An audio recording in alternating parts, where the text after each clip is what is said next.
Hello everyone, कैसे हैं आप सब। इस वीडियो में 6 क्लास इतिहास पाठ 1 है।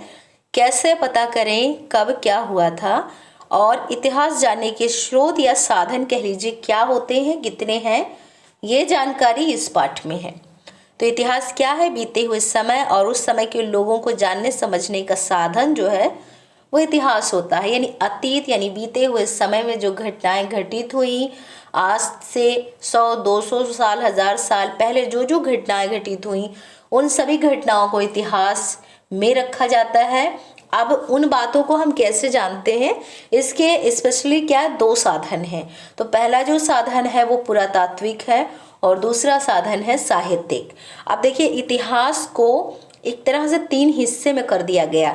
यानी पहला क्या है, वो पूर्व या प्राग ऐतिहासिक काल है। यानी कि ऐसे समय की जानकारी मिली जिसमें कोई लिखित साधन या लिखित सबूत नहीं था। उस इतिहास को कहा गया कि ये पूर्व या प्राग ऐतिहासिक काल है, समय है। उसके बाद जिस कहानी के बारे में आप इस तरह से समझ सकते हैं कि जिस समय के बारे में हमें एक लिखित प्रमाण मिला, लेकिन उस लेख को, जो लिखा हुआ लेख था, उसको पढ़ा नहीं जा सका, उसको आद्य ऐतिहासिक काल में रखा गया। और उस समय की जानकारी जो लिखित रूप में सबूत के रूप में प्राप्त हुई और उसको पढ़ा भी जा सका, वो ऐतिहासिक काल कहलाया। तो इस तरह से इतिहास की ये 3 कैटेगरी बन गई, प्राग ऐतिहासिक काल, आद्य ऐतिहासिक काल और ऐतिहासिक काल। 3 तरह से कैटेगरी बनी। अब देखिए, जब मानव ने प्राचीन समय में लिखना शुरू किया तो कागज का ज्ञान उसको नहीं था। तो उसने अपने विचारों को इस तरह से सांकेतिक रूप से कह लीजिए या कैसे भी, उसने जो कुरेद कर लिखा, उसको जो है सबसे पहले उसने क्या है, ताड़पत्र जो होते थे, यानी कि ताड़ के जो पेड़ के चौड़े चौड़े पत्ते होते थे, उन पत्तों पर मानव ने जो लिखा लेख प्राचीन समय में, वो ताड़पत्र कहलाया। भोजपत्र यानी कि भूर्ज नामक पेड़ की छाल पर जो अक्षरों को कुरेद कर लिखा गया, वो भोजपत्र कहलाया।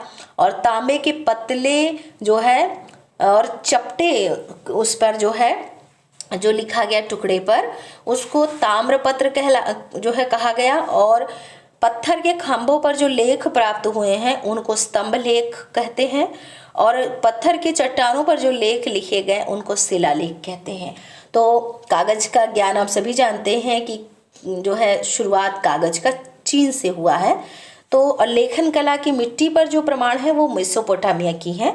फिलहाल इसमें जो है बहुत हम ऊपर तक नहीं पहुंचेंगे, अभी 6 क्लास के हिसाब से ही इसको संक्षिप्त रूप में ही समझेंगे।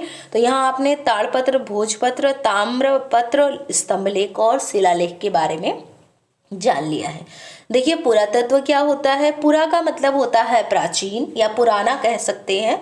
तत्व का मतलब होता है सामान्य वस्तु या सामग्री। यानी प्राचीन काल के वस्तुओं को पुरातत्व कहते हैं और प्राचीन काल के वस्तुओं की अध्ययन करके जानकारी देने वाले को पुरातत्ववेत्ता या पुरातत्वविद कहते हैं। विद माने विद्वान होता है। तो अब देखिए, इतिहास के ये तो स्वरूप हो गए। अब क्या है, इतिहास के जो स्रोत हैं, मतलब जिनके माध्यम से हम इतिहास के बारे में जानते हैं, वो 2 स्रोत हैं। पहला है पुरातात्विक। तो पुराने समय की जो वस्तुएं हैं उनको पुरातात्विक कैटेगरी में रखा गया है। और इनमें सबसे पहले क्या है, अभिलेख हैं।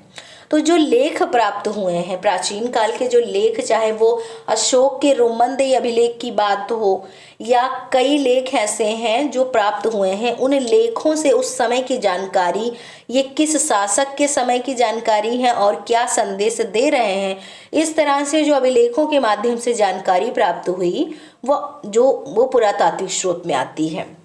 इसके बाद देखिए, सिक्के या मोहरे हैं। तो प्राचीन काल के जो सिक्के और मोहरे हैं वो भी अपने समय के जो है, एक तरह से देखा जाए तो सामाजिक, राजनीतिक, आर्थिक सभी तरह के पहलुओं की जानकारी देते हैं। अब जैसे हड़प्पा काल में जो मोहरे प्राप्त हुई हैं वो चौकोर आकार में थी। तो उस समय के, मतलब जिस भी समय के सिक्के प्राप्त हुए हैं, वो चाहे चांदी के रहे हों, सोने के रहे हों, या मिश्र धातु के रहे हों या तांबे के रहे हों, वो जिस भी समय या काल के हैं उस समय की जानकारी जो है प्रदान करते हैं। तो इस तरह से सिक्के और मोहरे भी अपने समय की जानकारी देते हैं, ये जो है पुरातात्विक स्रोत में आते हैं। अब इसके बाद आता है उत्खनन। उत्खनन का मतलब होता है खुदाई। तो खुदाई से प्राप्त तमाम वस्तुएं, चाहे वो सिंधु सभ्यता की हो, चाहे वो अन्य किसी सभ्यता की हो, चाहे मेसोपोटामिया सभ्यता की हो, चाहे चीन की सभ्यता की हो, तो खुदाई से जो वस्तुएं प्राप्त होती हैं उनका पुरातत्वविद जो है वो अध्ययन करते हैं और उसकी जानकारी देते हैं। तो उत्खनन से भी, उत्खनन जो है वो पुरातात्विक स्रोत है और इससे भी प्राचीन समय की जानकारी मिलती है। इसके बाद देखिए स्थापत्य है। स्थापत्य के अंतर्गत जितने भी इमारत हैं, भवन हैं, अपने निर्माण शैली के आधार पर उस समय की जानकारी प्रदान कराता है। चाहे वो कुतुब मीनार हो, चाहे लाल किला हो, चाहे वो महरौली का स्तंभ हो, तो ये सभी प्राचीन काल में जो निर्मित स्थापत्य है, भवन है, इमारत है, ये भी उस समय की जानकारी प्रदान कराते हैं। चाहे वो निर्माण शैली की बात हो या उस समय की जो है कला कौशल की बात हो, तो ये सभी जानकारी जो है वो पुरातात्विक स्रोत के अंतर्गत आती है। तो ये 4 स्रोत हैं जो पुरातात्विक में आते हैं, जिसको आपने भी जाना है। अभिलेख है, सिक्के हैं, मोहरे हैं, और उसके बाद स्थापत्य है, और जो है स्थापत्य कला हो गया, उत्खनन हो गया, अभिलेख हो गया, सिक्के या मोहरे हो गई। तो ये पुरातात्विक साधन में आ गए। इसके बाद देखिए साहित्यिक स्रोत क्या होते हैं।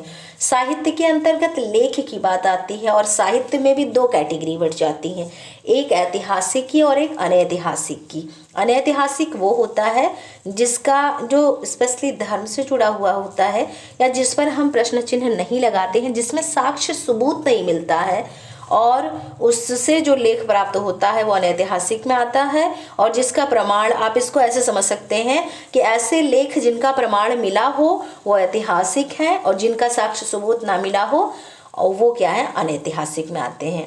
अब देखिए तमाम ऐसे जो है लेख हैं जिनके माध्यम से हम उस समय के बारे की परिस्थितियों को समझ सकते हैं। जैसे वेद पुराण है, रामायण और महाभारत है। रामायण महर्षि वाल्मीकि जी ने लिखा, महाभारत महर्षि वेदव्यास जी ने लिखा। उसके बाद देखिए जैन और बौद्ध साहित्य हैं, जातक कथाएं हैं, ये सब धार्मिक साहित्य में आते हैं, और इनसे भी उस समय की इस परिस्थिति को समझा जा सकता है बहुत अच्छे ढंग से।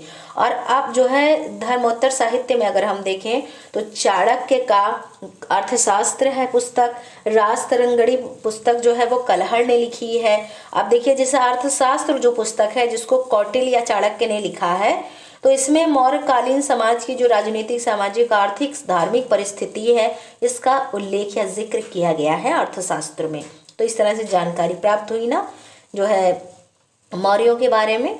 और इसके बाद राजतरंगड़ी जो पुस्तक है उसको कलहड़ ने लिखा है, और कलहड़ ने कश्मीर के 11वीं और 12वीं शताब्दी के इतिहास का बहुत अच्छे ढंग से वर्णन किया है राजतरंगड़ी में। तो पुस्तक के माध्यम से जानकारी बीते हुए समय की मिली, तो ये साहित्यिक स्रोत में आ गए।